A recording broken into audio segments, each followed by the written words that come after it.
Episode 699, The Vat of Acid. Cam will agree, Alex said simply.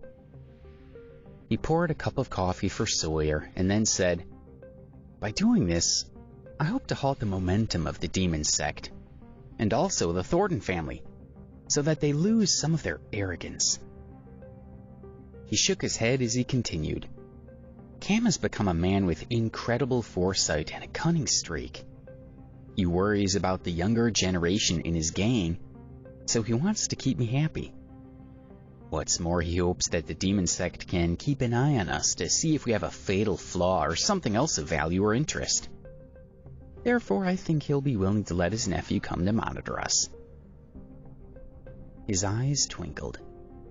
He had always felt that Cam was particularly interested in him, and that was why he had come to see Alex in person. "Cam doesn't have any other choice right now," he said.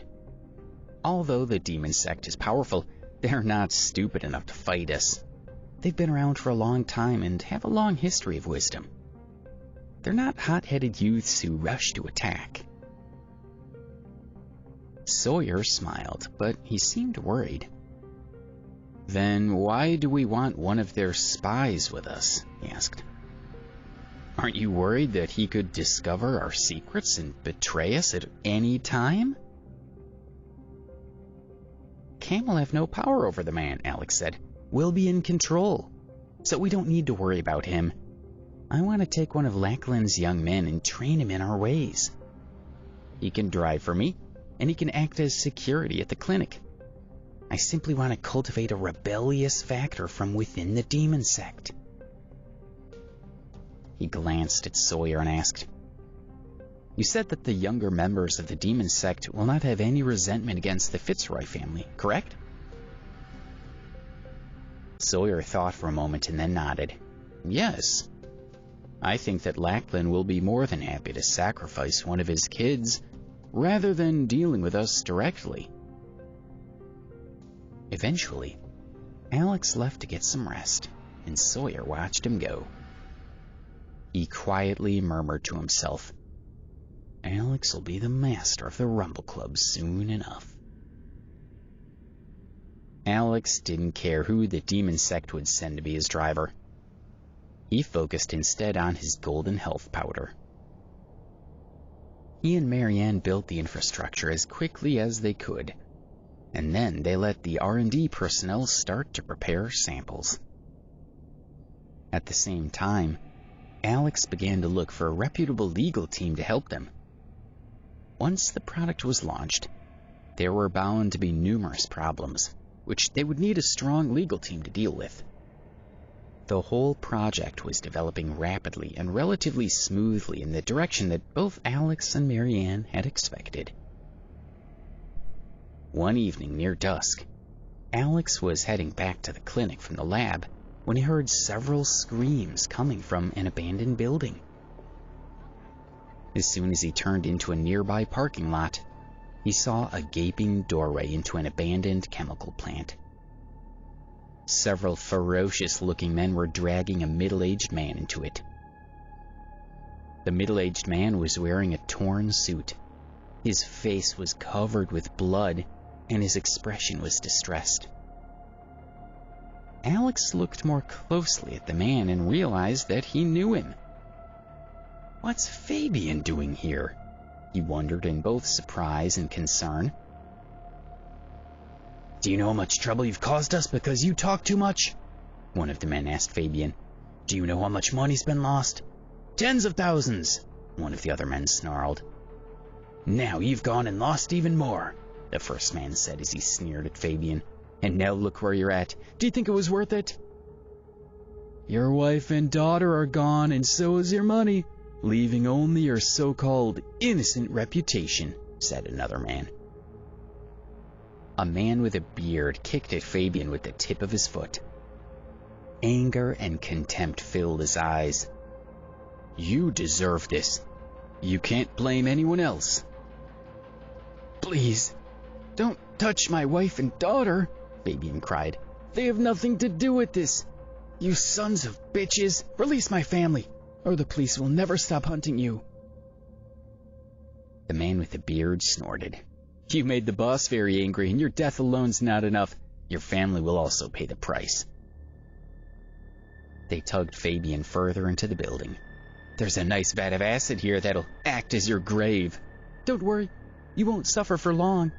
This stuff is pretty toxic, so soon you'll simply disappear.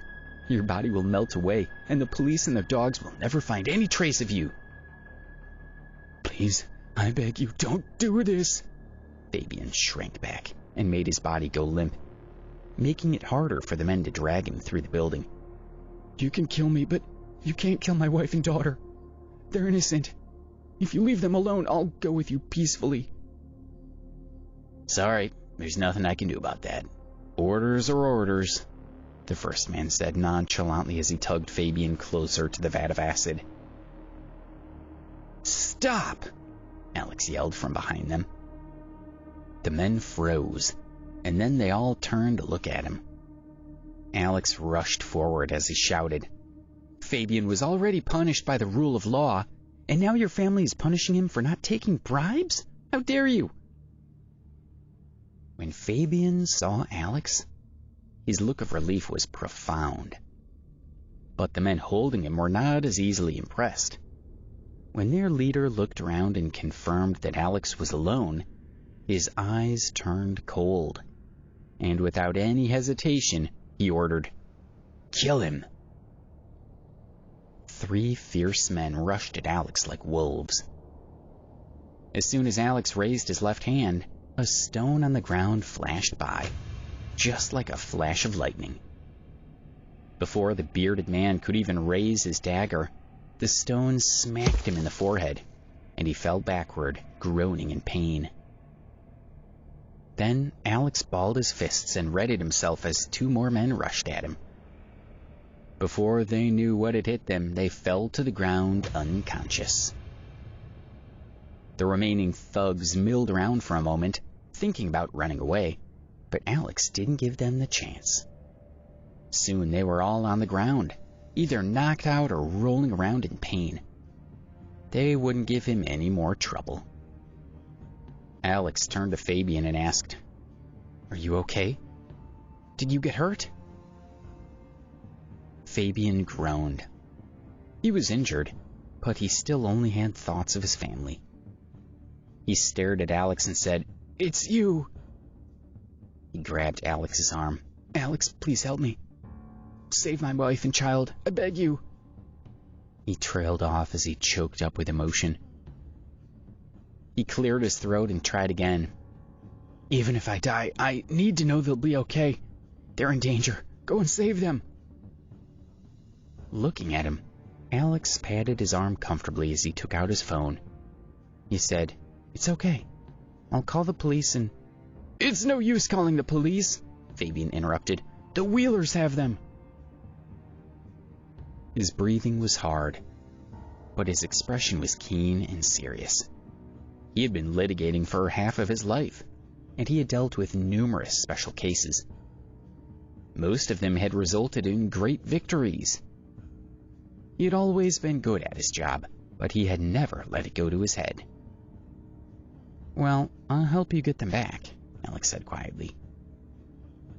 At the same time, he stretched out his hand and poured his inner power into Fabian's body. He had only ever used this much power before to save Debbie. Fabian gasped and cried, but Alex persevered. Soon, Fabian's cries diminished as his pain fled. Once his injury was under control and his condition had become stable, Alex helped him into the car. Alex was determined to help the man. Fabian was pitiful and had made a mistake, but he possessed a rare talent. By the time they got back on the main highway, Alex had heard the whole story, and he realized that this was a dispute about property. The Wheelers were another powerful family in Baltimore. One of the oldest families in the city, the Baileys, had owned a large amount of property. They had held on to it for many generations, and it had finally been put on the market. The property had quickly attracted the attention of many people in the city. The Wheeler family had been especially interested. And Jack Wheeler, one of the young heirs, had come forward, pretending to work for some of the younger generation of the Baileys. But then it had been discovered that he had acquired 90% of the assets. Jack had not only stolen the property, which had been held by Baileys for generations, but he had done so through outright disrespect toward the Baileys' family descendants.